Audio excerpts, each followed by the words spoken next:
सबसे पहले हम क्या कर रहे हैं, वर्ब केस कर रहे हैं। वर्ब क्या होता है, सेंटेंस में होने वाला काम। वर्ब केस में भी सबसे पहले हम कर रहे हैं मॉडल ऑक्सिलरी केस। मॉडल क्या होते हैं, ऐसी हेल्पिंग वर्ब जो मेन वर्ब का मोड बताने का काम करें। एग्जाम्पल क्या है मैम इसके, can, could, may, might, shall, should, will, would, need, must, dare ought to, used to, इन्हें हम मॉडल ऑक्सिलरीज कहते हैं। अब मॉडल ऑक्सिलरीज अगर एक्टिव में आ गई तो हमें पैसिव कैसे करना है। अगर एक्टिव में हमें मॉडल दिखाई दे रहा है, एक्टिव वॉइस में हमें मॉडल ऑक्सिलरी दिखाई दे रही है, तो हम उसका पैसिव कैसे बनाएंगे, कैसे बनाएंगे। सपोज मैंने लिखा I can speak English,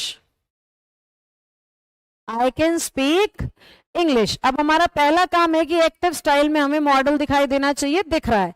can, could, may, might, shall, should, must, ये सारे के सारे क्या होते हैं, मॉडल्स होते हैं। हमें एक्टिव स्टाइल में दिखाई दे रहा है कि हमें मॉडल ऑक्सिलरी दी गई है। अब हमें इसका क्या बनाना है, पैसिव बनाना है। तो पैसिव कैसे बनेगा, सब्जेक्ट और ऑब्जेक्ट को पलटोगे, यानी पीछे वाला ऑब्जेक्ट आगे, आगे वाला सब्जेक्ट पीछे।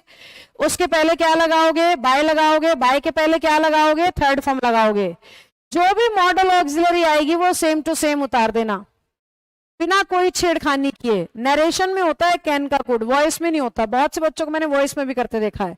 वॉइस में मॉडल चेंज नहीं होता है, सेम टू सेम। जैसा एक्टिव में यूं का यूं उठा के कहा रख दो पैसिव में, बस उसके साथ बी लगाना याद रखो, बस उसके साथ बी लगाना याद रखो। यानी कि हमने एक्टिव के ऑब्जेक्ट को पैसिव का सब्जेक्ट बनाना है, पैसिव के सब्जेक्ट को हम कहां ले गए, पीछे, हमेशा बाय लगेगा, थर्ड फॉर्म। और जो भी मॉडल हमें दिया गया है उसके बिल्कुल साथ बस जोड़ना याद रखना है, क्या बच्चों, बी। अब हमें इस फॉर्मूला को इस क्वेश्चन में अप्लाई करना है। कैसे, पीछे वाला आगे लाना है, इंग्लिश आगे आ गई और जो सब्जेक्ट है वो पीछे चला जाएगा। आए पीछे जाके ऑब्जेक्ट बनेगा तो मी बन गया। मी के पहले क्या लेना है, बाय लेना है। जो भी वर्ब आएगी उसकी थर्ड फॉर्म, तो स्पीक की थर्ड फॉर्म क्या है, स्पोकन। फिर क्या कहा था, जो भी मॉडल हो उसको सेम टू सेम और उसके बिल्कुल साथ क्या, बी। तो हमारा पैसिव तैयार हो गया, English can be spoken by me. फटाफट से थम्स अप डालो अगर बात समझ आ गई है तो, फटाफट से थम्स अप डालिए अगर बात समझ में आ गई है तो। सब तरफ से थम्स अप डाल देंगे फटाफट से अगर क्लैरिटी आ गई है तो। जल्दी से बताओ बेटा, तब तक एक क्वेश्चन लिख देती हूं आप सबके लिए। You should respect him, you should respect him. चलिए तो मैं करके बता देती हूं, हिम आगे आके ही हो जाएगा। शुड मॉडल है सेम टू सेम, शुड के साथ बी, रिस्पेक्ट की third form respected, should be respected by you. तो क्या हो गया, he should be respected by you. ये हमने पहला केस समझ लिया। अब हम दूसरा समझते हैं, पार्शियल मॉडल ऑक्सिलरी। चलिए अब पार्शियल मॉडल ऑक्सिलरी होती क्या है। पार्शियल मॉडल का मतलब होता है किसी भी हेल्पिंग वर्ब के साथ टू लगने से जब वो कंपल्शन दिखाना शुरू कर दे, किसी भी हेल्पिंग वर्ब के साथ जब हम टू लगा के सेंटेंस को फॉर्म करते हैं तो इंग्लिश उसे कहती है पार्शियली मॉडल ऑक्सिलरी। कैसे, जैसे कि हम इज टू देखते हैं कुछ लाइनों में, कहीं कहीं हमें आर टू दिखता है, इसे बी का यानी इन्फिनेटिव फॉर्म ऑफ बी भी इसको बोल देते हैं, पर ज्यादा टेक्निकल लगता है बच्चे को, इसलिए मैं आधा मॉडल बोल के इसको पढ़ा देती हूँ। Is to, are to, am to, was to, were to, has to, have to. ज्यादातर बार ये मिलेगा। इसका सेंस होता है कि ये काम होना ही है, मतलब मुझे खाना खाना है, I am to eat food, मुझे जाना है, आई एम टू गो, मुझे आना है, आई एम टू कम। ऐसे जाना है, आना है, खाना है, उठना है, बैठना है, करना है, इस तरीके का जब सेंटेंस बनता है तो हम उसको पार्शियली मॉडल के फॉर्म में बनाते हैं। अनइंस्टॉल करके फिर से इंस्टॉल करने पर सारा मटेरियल रहता है, ठीक है, ऐसे कर लो, अनइंस्टॉल करके फिर इंस्टॉल कर लो, सब वापस आ जाएगा, ऐसा बता रहे हैं, तो ये करके देख लो। हाँ जी, तो एक्टिव में ना हमें पार्शियल मॉडल ऑक्सिलरी दिखाई देगी, हमें बनाना है पैसिव, तो हमें सारे रूल सेम रखने हैं, बस इसके बिल्कुल साथ बी और बी के बिल्कुल साथ थर्ड फॉर्म लगाना याद रखना है। सबसे पहला काम तो हम पार्शियल मॉडल पहचानेंगे,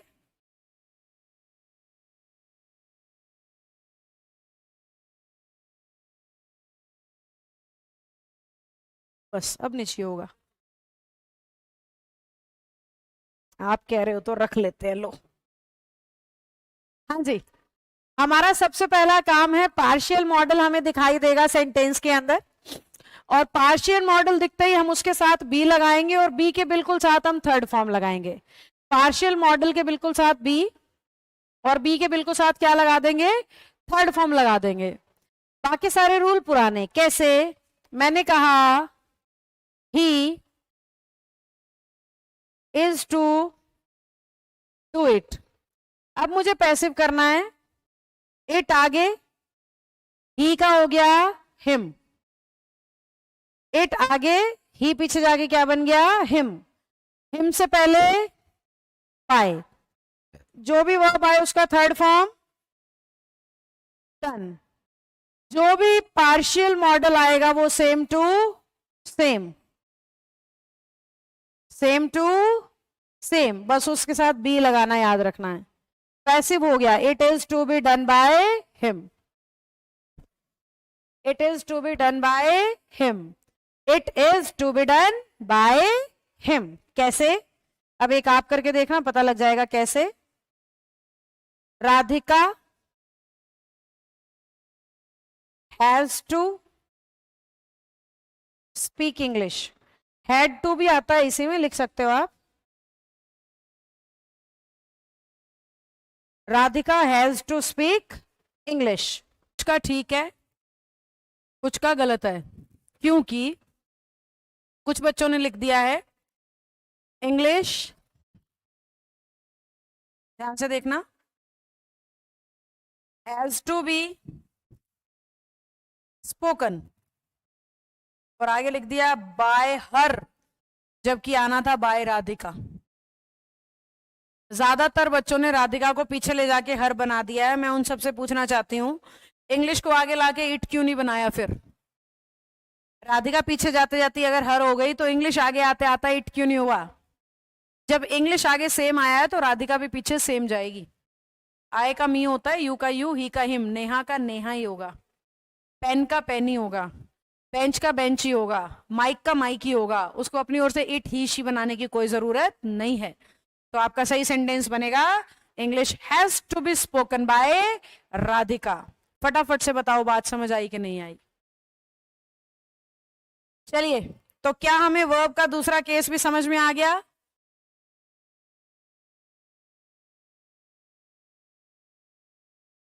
क्या हमें वर्ब का दूसरा केस समझ में आ गया?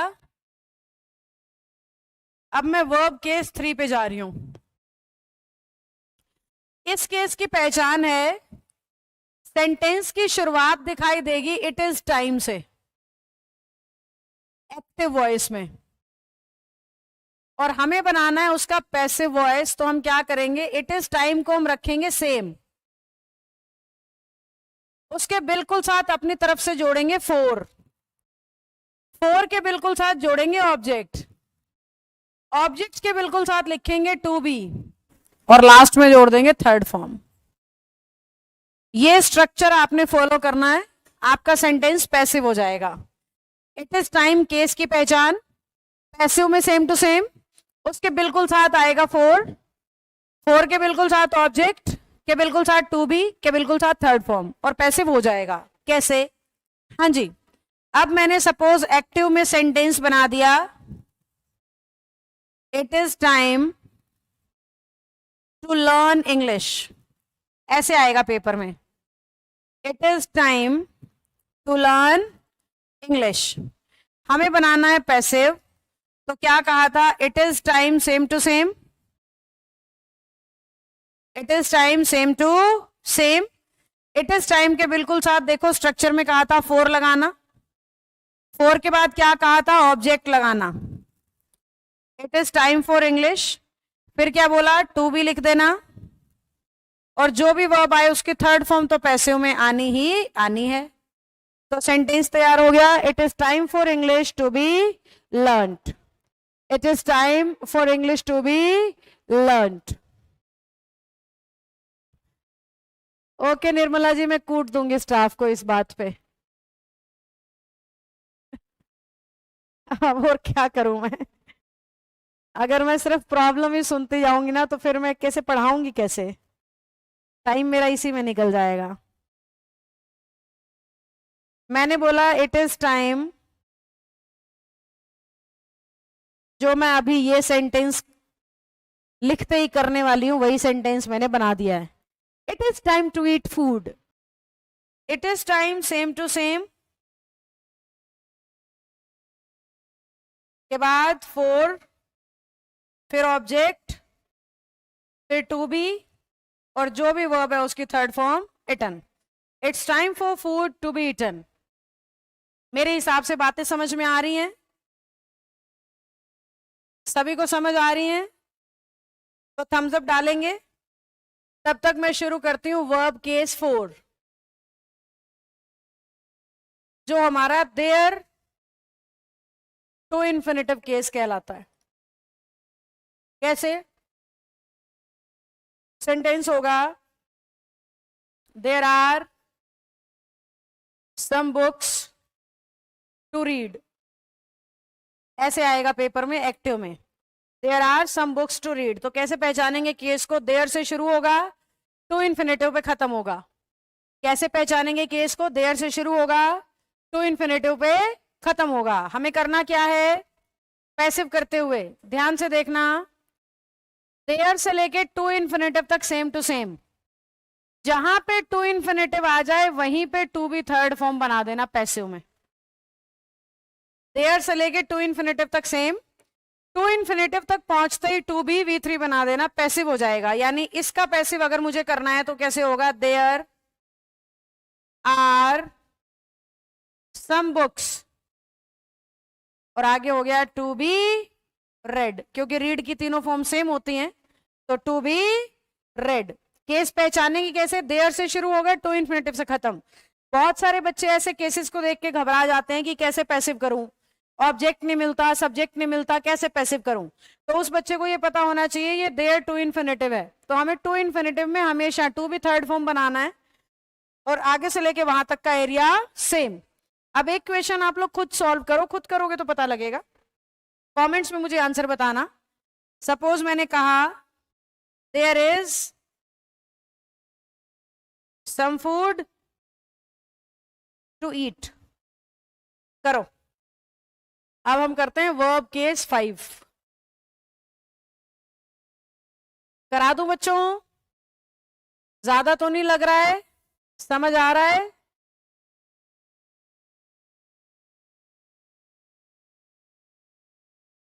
जल्दी बताइए, क्या सबको ठीक ठीक समझ में आ रहा है? फ्रेजल वर्ब केस पे मैं आ चुकी हूं और ये हमारा वर्ब केस नंबर 5 है। अब ये फ्रेजल वर्ब क्या होता है? फ्रेजल वर्ब उन वर्ब्स को कहते हैं जिनके साथ प्रेपोजिशन लगने से उनके मीनिंग में थोड़ा सा परिवर्तन हो जाता है। जैसे लुक आफ्टर, देखभाल करना, और लुक का मतलब होता है देखना। अगर हम लुक के साथ एड लगाते हैं तो इसका मतलब होता है ध्यान से देखना। अगर हम लुक के साथ इनटू लगाते हैं तो इसका मतलब होता है पूछताछ या छानबीन करना। अगर हम लुक के साथ अप लगाते हैं तो इसका मतलब होता है डिक्शनरी में किसी शब्द को ढूंढना। अगर हम लुक के साथ अप टू कर देते हैं तो इसका मतलब होता है सामने वाले को रेस्पेक्ट देना। अगर हम लुक डाउन अपॉन लगा देते हैं तो इसका मतलब होता है किसी को घृणा, नफरत भरी निगाहों से देखना, अनदेखा करना टाइप सेंस में आ जाता है। लुक ओवर या लुक अपॉन भी आता है, अनदेखा करने के लिए ही आते हैं। तो ये हैं फ्रेजल वर्ब्स, यानी कि किसी वर्ब के साथ प्रेपोजिशन लगने से जब उसके अर्थ में क्या हो जाए, परिवर्तन हो जाता है, तो उसे हम फ्रेजल वर्ब कहते हैं। अब एक्टिव वॉइस में वो कोई भी फ्रेजल वर्ब आपको लिख करके दे सकता है, तो आपको बस इतना ही पता होना चाहिए, वर्ब के बिल्कुल साथ प्रेपोजिशन दिखेगी यानी वो फ्रेजल वर्ब है, वर्ब के बिल्कुल साथ प्रेपोजिशन दिखेगी तो वो फ्रेजल वर्ब है, वर्ब के बिल्कुल साथ प्रेपोजिशन दिखेगी तो वो फ्रेजल वर्ब। तो ये हमारे फ्रेजल वर्ब हो गए, हम पहचान लिया हमने वर्ब के साथ क्या दिखेगा, कोई भी प्रेपोजिशन। अब करना क्या है, सपोज एक्टिव में उसने लिखा ही लुक्स आफ्टर मी, तो हमें वर्ब के बिल्कुल साथ प्रेपोजिशन दिखते ही समझ जाना है कि ये फ्रेजल वर्ब केस है। हमें पैसिव करते हुए वही 5 रूल लगाने हैं, कुछ नया नहीं करना, ध्यान से सुनो भटक गए हो तो, कुछ नया नहीं करना है, वही 5 रूलों की क्लास में सिखाए थे। मी आगे आके आए, ही पीछे जाके हिम, हिम से पहले वर्ब की कौन सी फॉर्म, थर्ड फॉर्म, तो लुक की थर्ड फॉर्म क्या हुई, लुक्ड, आफ्टर जहां था वहीं का वहीं, हेल्पिंग वर्ब बदलेगी नहीं तो V5 है यानी कि हेल्पिंग वर्ब डू डज हो गए। अब डू डज का हम इज एम आर बना देते हैं और V5 का भी हम इज एम आर बना देते हैं, तो आई के लिए क्या लगेगा, एम, तो पैसिव क्या हो गया, I am looked after by him, I am looked after by him, I am looked after by him, वही 5 रूल है। तो फिर इसको अलग से क्यों पढ़ा रहे हो मैम, अलग से पढ़ाने का सिर्फ एक ही कारण है, बहुत सारे बच्चे आफ्टर और बाय को एक साथ देख के पेपर में इस ऑप्शन को गलत समझ लेते हैं। ये आफ्टर और बाय एक साथ नहीं है, लुक आफ्टर पूरा फ्रेज है उसके साथ बाय है। इंग्लिश में ना 2 प्रेपोजिशन एक साथ नहीं आती, ये नियम है, तो बच्चों को लगता है यहाँ तो 2 एक साथ आ गई यानी ये गलत हो गया, पर वो ये भूल जाते हैं आफ्टर यहाँ प्रेपोजिशन रहा ही नहीं, वो तो फ्रेज का हिस्सा बन गया।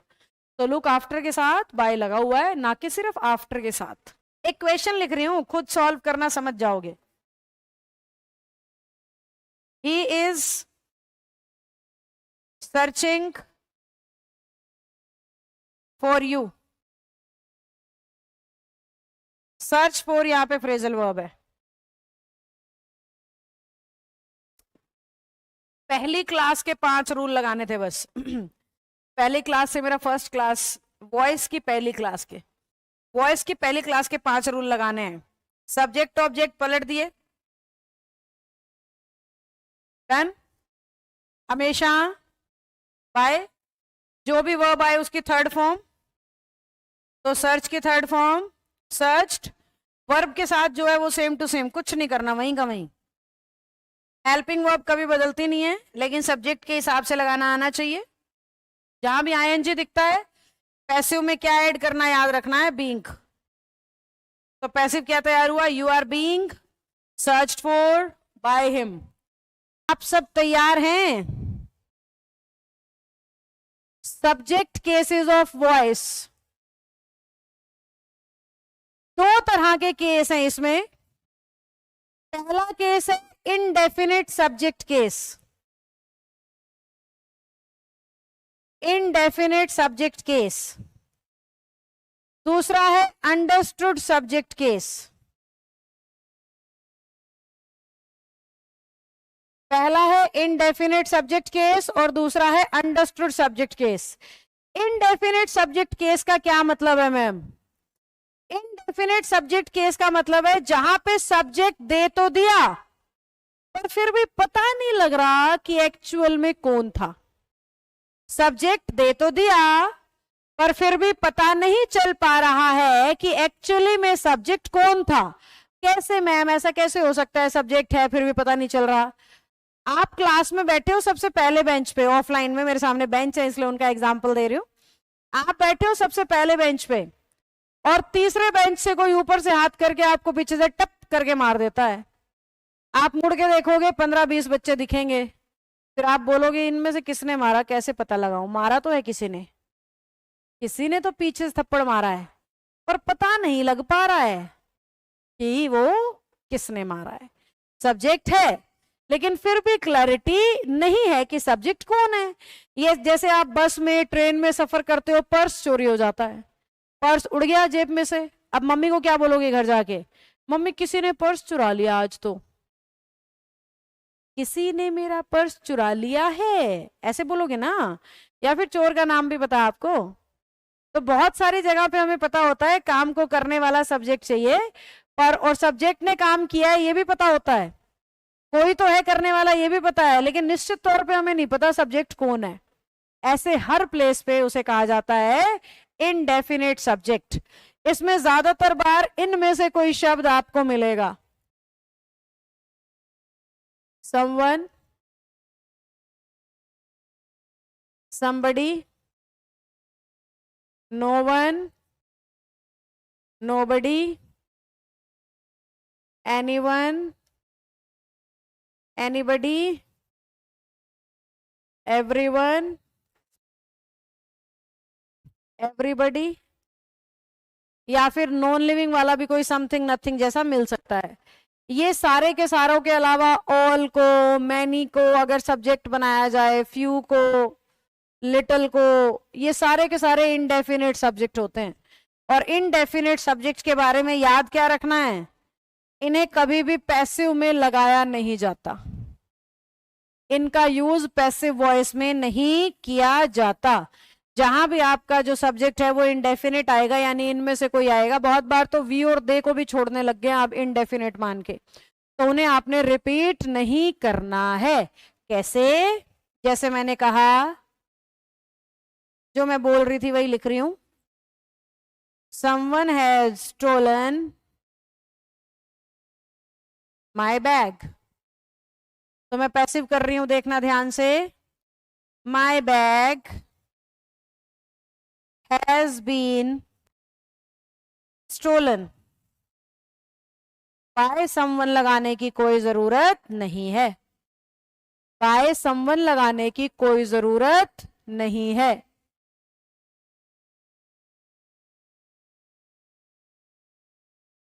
बीबीसी फिर दोबारा मैसेज डाल दो ना बेटा, क्या हो गया? देखो 1 या 2% बच्चों के साथ दिक्कत है और उन्हें हर बार बताना होगा कि मैंने ये भी कर लिया है फिर भी नहीं हो रहा, मैंने वो भी कर लिया है फिर भी नहीं हो रहा। उन्हें थोड़ा सब्र रखते हुए बताना होगा, क्योंकि जो डेवलपर्स हैं वो दिल्ली में बैठे हैं, रोहतक में मेरी टीम बैठी है और आप पटना या बिहार में बैठे हैं, तो थोड़ा सा आपको पेशेंस रखना पड़ेगा। तहे दिल से हम इस बात को सुधारना चाहते हैं, हमारे डेवलपर्स भी और हम भी, इसीलिए आप थोड़ा कोऑपरेट करो, हर बार मैसेज डालो, आपको निश्चित तौर पे सोल्यूशन मिलेगा। 99% बच्चों का ठीक हो गया, आप सिर्फ 1% के साथ प्रॉब्लम है, वो 1% को हमें इंडिविजुअली बताते रहना होगा, तो हम उनके साथ काम कर सकते हैं। फटाफट से बताओ, क्या मेरी बात समझ में आई? क्या मेरी बात समझ में आई? जल्दी से बताइए। नेटवर्क इशू हो सकता है बेटा, आज मौसम में गड़बड़ी है इसलिए, तो आप रिकॉर्डेड देख लेना, मैं फिलहाल लाइव पढ़ा रही हूं। जिन जिन को नेटवर्क में कोई इश्यू लग रहा है वो रिकॉर्डेड देख लेंगे, फिलहाल मैं लाइव हूं। अब मैं आपके लिए 2 या 3 सेंटेंस लिख रही हूं, फटाफट से सॉल्व करेंगे। Everyone must do once duty. Everyone must do his duty. someone, somebody is to buy a scooter।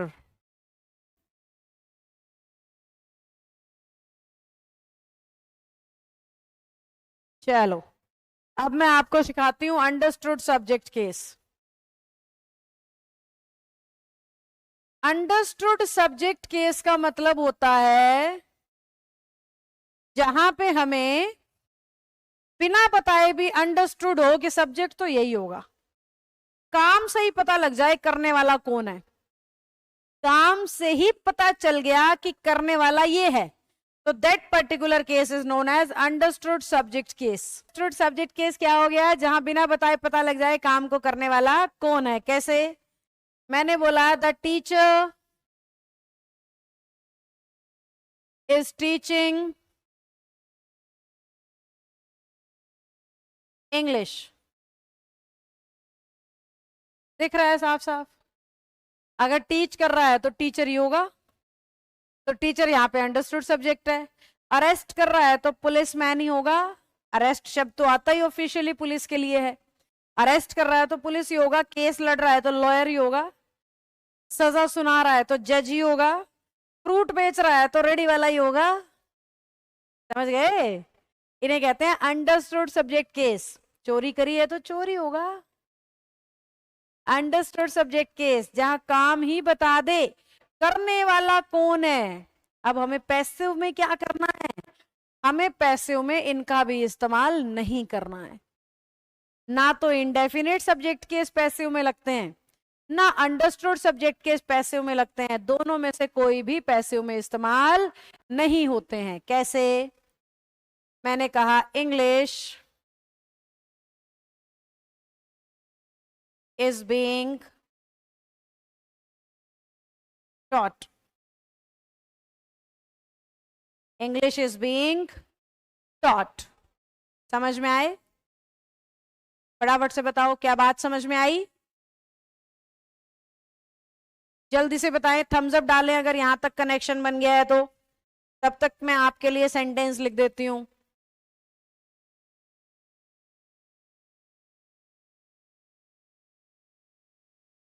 The police have arrested him. Police English में हमेशा प्लूरल होता है, कभी हैज नहीं आता इसके लिए।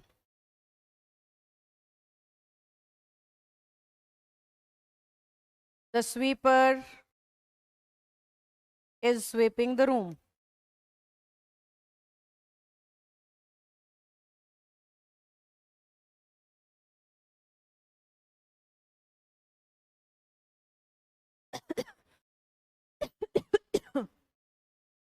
is teaching maths। लीजिए again 3 questions for you, you need to solve. जो ईमानदारी से सॉल्व करेगा उसको जीवन में कभी वॉइस किसी से पढ़ने की जरूरत महसूस नहीं होगी। पर जो अभी भी आनाकानी करेंगे, खुद को टीचर से ज्यादा समझदार सोचेंगे और अपना दिमाग चलाएंगे, वो सफल ना हो पाएंगे।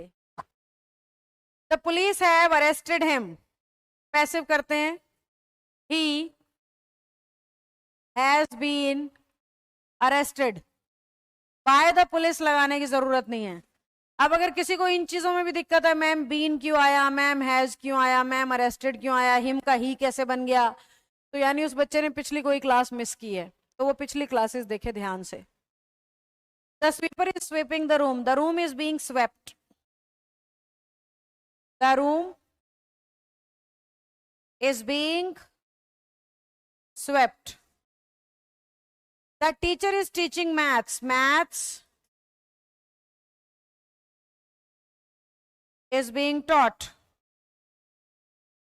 Maths is being taught.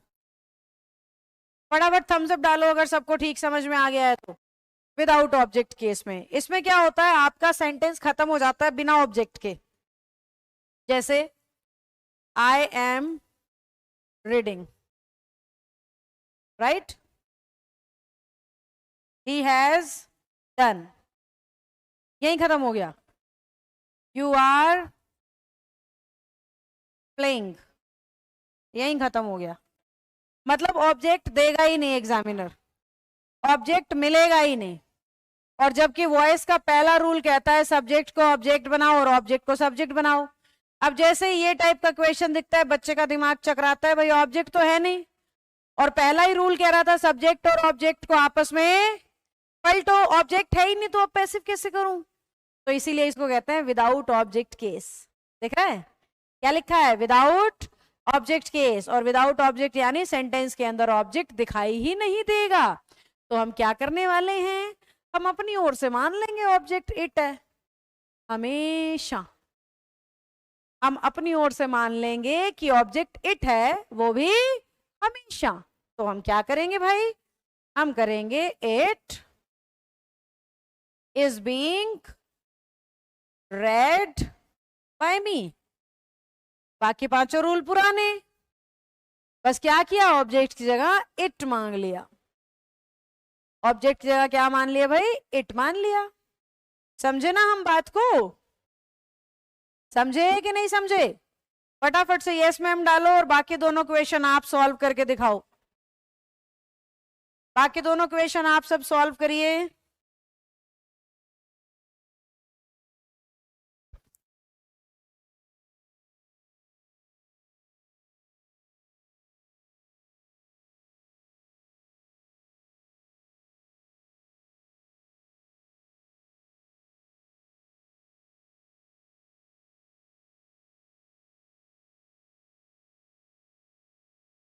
Object नहीं है, ये हमें समझ में आ गया, यानी इट से बनेगा। तो it is known to me that, it is known to me that he is right. खत्म। आइए तो आज के क्लास की शुरुआत करते हैं टू ऑब्जेक्ट केस से। आज की क्लास हम शुरू करते हैं टू ऑब्जेक्ट केस से। ध्यान देंगे मेरी तरफ। टू ऑब्जेक्ट का मतलब सेंटेंस एक होगा और ऑब्जेक्ट दो। सेंटेंस एक होगा और ऑब्जेक्ट दो होंगे। कैसे मैम? मैंने लिख दिया ही गेव मी अ बुक। अगर आप ध्यान से देख पा रहे हो तो दो ऑब्जेक्ट हैं, एक ऑब्जेक्ट है मी और एक है बुक। डायरेक्ट ऑब्जेक्ट है मी और इनडायरेक्ट है बुक। डायरेक्ट ऑब्जेक्ट का मतलब रिसीवर होता है और जो ऑब्जेक्ट उसने रिसीव किया वो इनडायरेक्ट ऑब्जेक्ट होता है। पर आपको इन गहरे चक्रों में पढ़ने की कोई जरूरत ही नहीं है। Yes Pranay, your messages are completely visible, don't worry बेटा। हाँ जी, तो क्या कहा मैंने? He gave me a book. दो ऑब्जेक्ट है इसमें, एक तो मी और एक बुक। पहचानने का सीधा शॉर्टकट बता देती हूँ, कान खोल के सुन लेना। जहां जहां पे भी एक लिविंग और एक नॉन लिविंग दिखे ना वर्ब के बाद, तो आप समझ जाना वो टू ऑब्जेक्ट केस है। जहां जहां भी आपको वर्ब के बाद एक तो लिविंग दिखे और एक नॉन लिविंग दिखे तो आप समझ जाएंगे वो टू ऑब्जेक्ट केस है। अब करना क्या है मैम? दोनों ऑब्जेक्ट से पैसिव करना है। दोनों ऑब्जेक्ट से पैसिव करना है अपनी उन्हीं 5 रूल्स की मदद से जो क्लास 1 में सिखाए थे। याद है? सबसे पहली क्लास में जो आपको 5 रूल सिखाए थे वही 5 रूल लगाने हैं और दोनों ऑब्जेक्ट से पैसिव करना है। आओ करते हैं। मैंने कहा a book, gave second form है इसलिए was given to me by him. दूसरा हमने कह दिया I was given a book by him. एक बार पहले अपने दिमाग में सेंटेंसेस को एब्जॉर्ब करो। दोनों सेंटेंसेस को मैंने क्या किया है देखो एक बार ध्यान से। मैं बुक को आगे लाई, वॉज गिवन। ध्यान देने की बात यहां पे है। अगर आपका ध्यान नहीं गया तो मैं ये कहना चाह रही हूं कि अगर आप नॉन लिविंग ऑब्जेक्ट को उठा के पैसिव करोगे तो लिविंग ऑब्जेक्ट से पहले टू लगाना पड़ेगा। अगर लिविंग ऑब्जेक्ट की मदद से पैसिव करोगे तो नॉन लिविंग को वर्ब से कनेक्ट करने के लिए कुछ लगाने की जरूरत नहीं है। कुछ लगाने की जरूरत नहीं है। समझे? तो अगर हमने बुक से बनाया तो देखो टू लगाया मी से पहले, पर मी से बनाया तो बुक से पहले कुछ नहीं लगाया। बाकी रूल सेम टू सेम पांचों। तब तक मैं आपके लिए और क्वेश्चन बनाती हूं। जैसे कि मैंने क्वेश्चन बना दिया, they offered him a cup of T. एक लिविंग और एक नॉन लिविंग। जल्दी से ट्राई करके देखो, फटाफट सबके आंसर दिखने चाहिए मुझे। ध्यान से देखो, मैं अब स्टेप से कर रही हूं। मैंने नॉन लिविंग ऑब्जेक्ट उठाया, अ कप ऑफ टी। फिर मैंने ऑफर्ड की वॉज लगा दिया, a cup of T was offered. जब भी हम नॉन लिविंग से शुरू करेंगे तो लिविंग से पहले टू लगेगा। लगा दिया। To him by them. They पीछे जाके देम हो गया। अब इसी को मैं ही से बना रही हूं। He was offered a cup of T bye them. He was offered a cup of tea by them. समझ में आया हमें? एक बार सारे बच्चे थम्स अप डालो दोबारा। कुछ और क्वेश्चन कराती हूँ। ये इंपॉर्टेंट टाइप है बेटा, आती रहती है पेपर में, स्टेट एग्जाम्स में भी आती है और सेंटर के एग्जाम्स में भी आती है। एक क्वेश्चन और लिख रही हूं। Radha has given Rohan some books. ये लो, देखो वॉइस का टॉपिक प्रैक्टिस से भरपूर होना चाहिए। जितने ज्यादा क्वेश्चन सॉल्व करोगे उतना बढ़िया समझ में आएगा। फटाफट से सब आंसर बताएं, आओ सॉल्व करते हैं। मैं पहले सम बुक्स से शुरू कर रही हूं। सम बुक्स प्लूरल है तो हैव लग गया। गिवन थर्ड फॉर्म है यानी पैसिव में बीन आएगा। Some books have been given, verb की थर्ड फॉर्म तो हमेशा आती है। टू, ऑब्जेक्ट कौन सा है? रोहन। आहा, बड़े प्यार से नीचे गया ये तो। आओ बच्चों नया सेंटेंस बनाते हैं। Neha has given Pinku a candy. हमने टू ऑब्जेक्ट केस बनाना था, मुझे पहले वाला सेंटेंस याद नहीं है तो मैंने लगभग सेम फॉर्मेट लिखने की कोशिश करी है। फिर भी अब मैं पैसिव बना रही हूं। A candy has been given, आगे क्या लिखेंगे अपना ऑब्जेक्ट लिविंग वाला, टू पिंकू बाय नेहा। अब अगर मैं इसको कैंडी की बजाय पिंकू से बनाऊं तो Pinku has been given, Pinku has been given candy by Neha. समझ पाए हम बात को? हमें उन्हें अरेंज करना है एक प्रॉपर उसमें। अगला केस ले लेते हैं हम। पहली स्लाइड आ जाएगी, आ गई। Two object done, without object done, adjective as object. अगला केस हम ले रहे हैं एडजेक्टिव एज ऑब्जेक्ट केस, यानी ऑब्जेक्ट की जगह पे कौन आ जाएगा? एडजेक्टिव। एडजेक्टिव क्या होता है? जो किसी के बारे में कुछ खास बताए, जो किसी की कोई विशेषता बताए, उसे इंग्लिश में कहते हैं एडजेक्टिव्स। हिंदी में कहते हो विशेषण।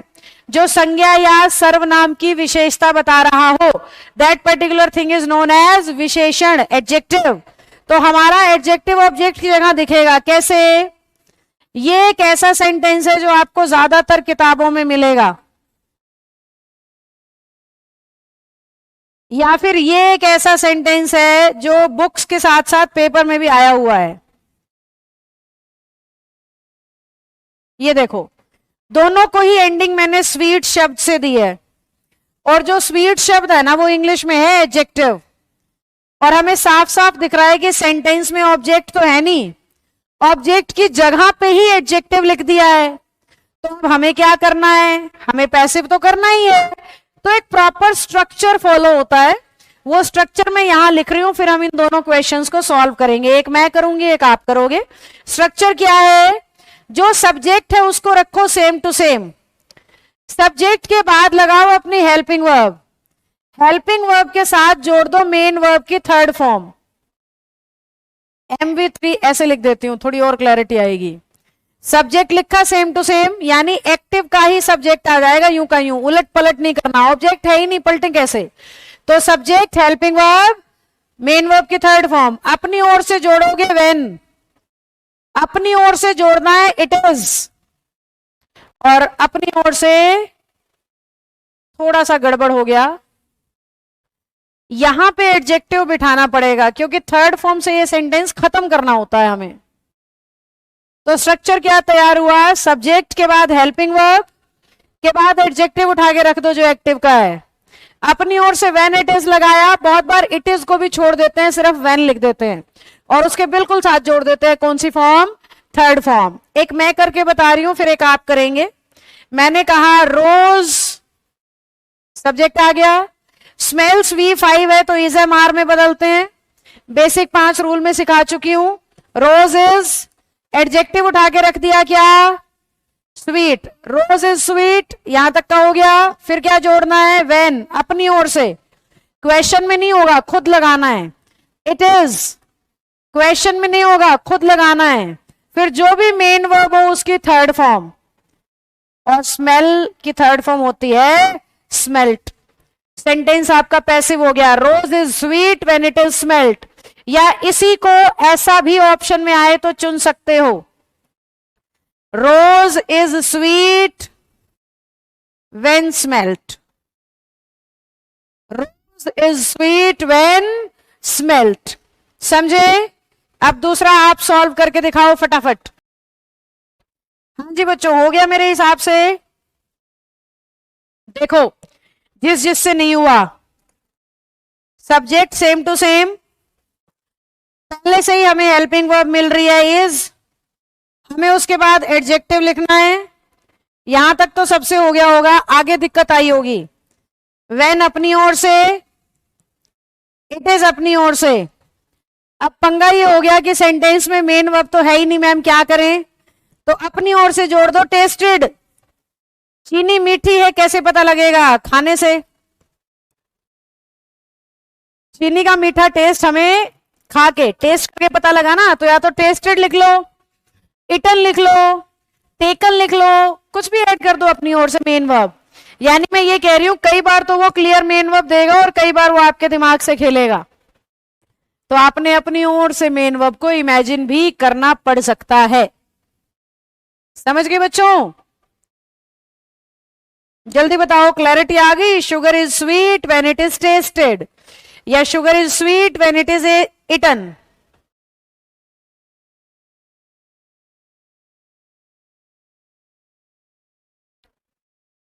डालो थम्स अप अगर बन गई हो बात तो।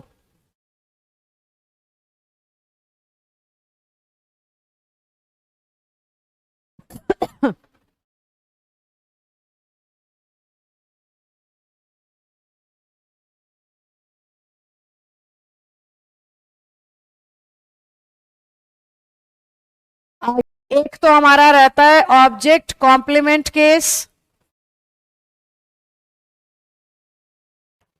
और एक हमारा रहता है प्रेपोजिशनल ऑब्जेक्ट केस।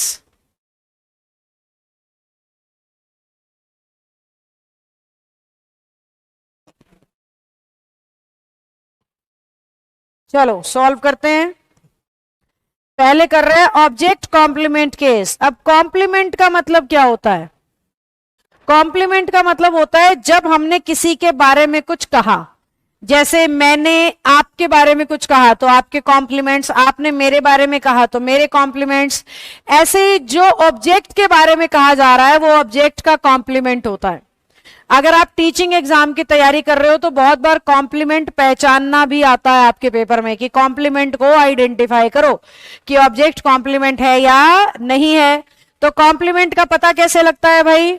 कॉम्प्लीमेंट का पता लगता है जो ऑब्जेक्ट के बारे में बताता हुआ दिखे ना शब्द, वो ऑब्जेक्ट का कॉम्प्लीमेंट होता है। कैसे? सपोज मैंने कहा ही अपॉइंटेड मी टीचर। ध्यान से मेरी लाइन को देखो, उसने अपॉइंट किया मुझे क्या? टीचर। तो मेरे बारे में क्या लिखा जा रहा है कि मुझे टीचर अपॉइंट किया गया है। तो मेरे लिए टीचर, और मैं क्या हूं सेंटेंस की? ऑब्जेक्ट। और टीचर क्या है? ऑब्जेक्ट का कॉम्प्लीमेंट। टीचर क्या बन गया यहां पे? ऑब्जेक्ट का कॉम्प्लीमेंट। इसलिए इसको कहते हैं ऑब्जेक्ट कॉम्प्लीमेंट केस, जब ऑब्जेक्ट अपने कॉम्प्लीमेंट के साथ आए। अब ये चीज इतनी आसान है मैम, तो पेपर में क्यों आती रहती है? क्योंकि बच्चा इसको टू ऑब्जेक्ट केस से मिक्स कर देता है। बच्चे को ये फर्क पता नहीं चलता कि ये ऑब्जेक्ट कॉम्प्लीमेंट केस है या ये टू ऑब्जेक्ट केस है, पर आपको फर्क पता लगना चाहिए क्योंकि आप मुझसे पढ़ रहे हो। सुनो मेरी बात ध्यान से, जब भी आपका टू ऑब्जेक्ट केस होगा, मैंने क्या कहा था? एक लिविंग होगा और एक नॉन लिविंग होगा। जब भी कॉम्प्लीमेंट होगा ना, दोनों लिविंग या दोनों नॉन लिविंग होंगे।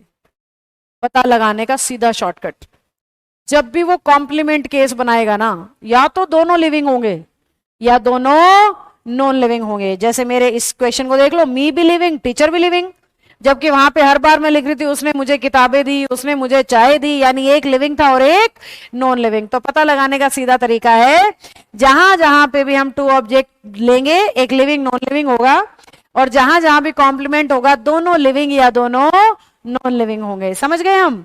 अब हमें करना क्या है, पैसिव कैसे होगा, कुछ नहीं, उन्हीं रूल से बिल्कुल सेम, कुछ नया रूल नहीं है। मी को बना दिया आई, अपॉइंटेड है, सेकंड फॉर्म वॉज लग गई, आई वॉज अपॉइंटेड।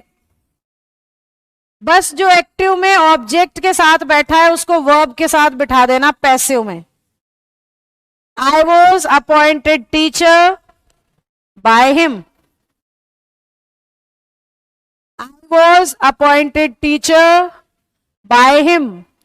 प्रियांशु बेटा, अपॉइंट के साथ कभी एज नहीं लगता इंग्लिश में, ये भी एक सीखने की बात है, आप सब सीखो। स्पोकन में बहुत सारे बच्चे ऐसे बोल रहे होते हैं, I was appointed as a clerk, I was appointed as a teacher, जबकि अपॉइंट ना तो अपने बाद एज लेता है और अपॉइंट ना ही अपने बाद ए लेता है। अपॉइंट अपने बाद सीधा ऑब्जेक्ट और कॉम्प्लीमेंट को लेता है, ना एज लगता है कभी भी और ना कभी आर्टिकल लगता है। जबकि स्पोकन में ज्यादातर बार लोग एज लगा के बोलते हैं और आर्टिकल भी लगा के बोलते हैं, और ये दोनों कभी नहीं आते बेटा, बहुत जगह काम आएगी, ये बात याद रखना। चलो, तो आई was appointed teacher by him, देखो ना तो मैंने एक्टिव में अपॉइंट के पीछे एज और ए लगाया, ना मैंने पैसिव में एज और ए लगाया, क्योंकि अपॉइंट एक ऐसी वर्ब है जो ना तो एज लेती है ना ही आर्टिकल लेती है। अब एक क्वेश्चन आप सबके लिए ध्यान से करके बताना, यू सिलेक्टेड हर, क्या बनाए भाई उसको, डांसर बना देते हैं लोग। अब सबको टीचर बनाएंगे तो कैसे बात बनेगी, एक आधा मनोरंजन वाला भी होना चाहिए। यू सिलेक्टेड हर डांसर, मतलब आपने उसे डांसर के लिए, या आपने उसे डांसर बनाया या डांसर चुना, आपने उसे डांसर चुना। फटाफट सॉल्व करो।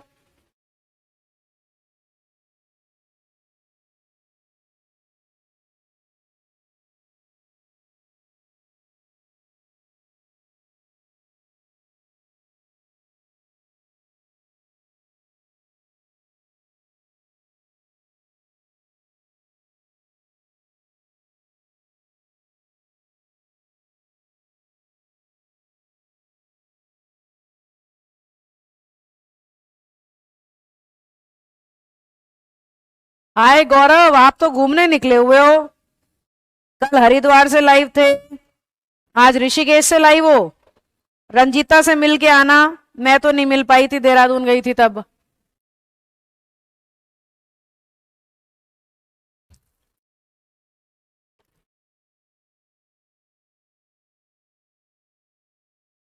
कैसा चल रहा है गौरव फिर आपका टूर?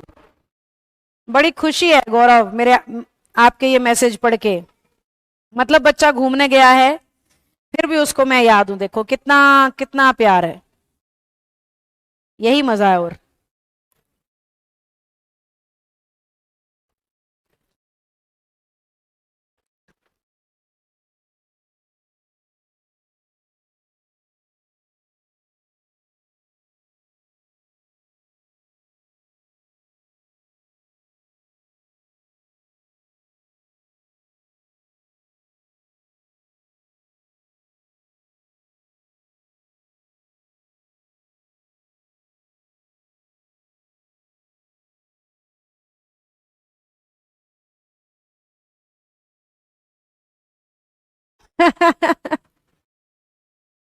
रंजीता भी लाइव है बेटा इसी चैट बॉक्स में, अभी रंजीता ने भी मुझे लिखा था हेलो आए, तो रंजीता ने सुन ही लिया होगा कि खाना बना लेना।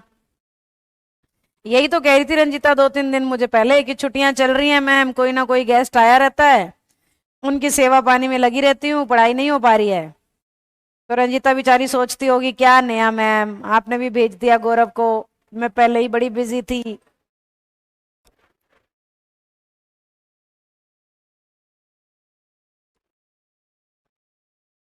ओ सच्ची में निर्मला, मौज होगी फिर तो मेरी।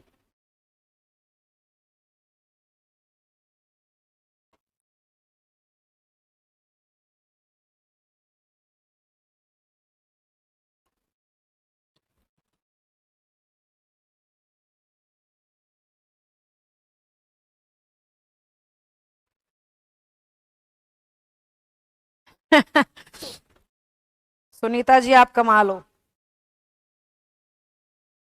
अब की बार सुनीता ने डांसर लिखने की बजाय डांसर की वो भेजी है ऐसे ऐसे। रंजीता ऑलरेडी खाना बना ही रही है। अच्छा, तो वो सुन जरूर रही होंगी, बस कमेंट्स नहीं कर पा रही होंगी। चलो अब मैं करके दिखा देती हूं। शी, यहां कौन था, यू। हाँ जी, हर का क्या हो गया, शी, सिलेक्टेड का वॉज, शी वॉज सिलेक्टेड। फिर कॉम्प्लीमेंट लिख दिया dancer bye you.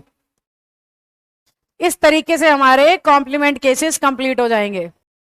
Preposition as object case.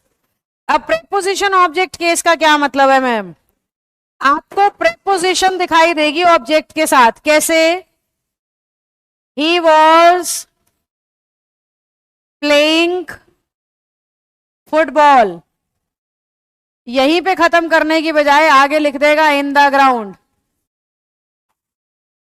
He was playing football in the ground. नहीं सोनी, अपॉइंट के बाद ए भी नहीं लगता और एस भी नहीं लगता। He was playing football in the ground. अब हमें ऑब्जेक्ट दिख रहा है फुटबॉल, पर पीछे प्रेपोजिशन से जोड़ के एक और ऑब्जेक्ट आ गया। अब हमारे बच्चे गलती क्या करते हैं, ग्राउंड से पैसिव बनाने लग जाते हैं, सिर्फ इसलिए ये केस पढ़ाना पड़ता है। ग्राउंड को उठा के पैसिव करना शुरू कर देंगे। तो ध्यान से सुनो, कभी भी प्रेपोजिशन से जुड़ा हुआ चीज पैसिव का सब्जेक्ट नहीं बनेगा। वो नाउन हो, वो प्रोनाउन हो, वो कुछ भी हो, आपको बिल्कुल भी उसे पैसिव का सब्जेक्ट नहीं बनाना है। जहां पे भी प्रेपोजिशन आ जाएगी आपने उसको उससे पहले वाले को पैसिव करना है, इसके आगे का आपको दिखना ही नहीं चाहिए। यूं का यूं पैसिव में उतार दोगे। देखो कैसे, फुटबॉल was being, प्लेइंग की third form played by him, पूरा पैसिव हो गया। अब ऊपर से उतार दो in the ground, in the ground. तो हमें बस पहचान ये करनी है कि at, in, on, by, with इन ऐसा कुछ दिखे तो उससे पहले पहले का ही पैसिव कर देना है, वो तो सेम टू सेम जुड़ जाएगा एट द एंड। अब एक क्वेश्चन आप करके दिखाना, लगभग सिमिलर लिखूंगी। Rocky is playing in the ground. छोटा सा खेल मैंने आपके दिमाग से खेला है, देखते हैं कौन कौन मेरे खेल को समझ गया। जब ऑब्जेक्ट ना मिले तो इट से करना। हमारा सेंटेंस तो यहीं पे खत्म है, इन द ग्राउंड से तो हो ही नहीं सकता ना, तो सेंटेंस तो खत्म हो गया, रॉकी इज प्लेइंग। और जब भी सेंटेंस वर्ब पे खत्म हो तो किससे शुरू करते हैं, इट से। It is being played by Rocky. बस मैं इतना सा ही देख रही थी कि पिछले रूल याद भी हो रहे हैं या नहीं। तो कुछ बच्चों को बिल्कुल नहीं हो रहे हैं, यानी उन्हें खूब सारी प्रैक्टिस की जरूरत है। इस तरीके से सॉल्व हो गया।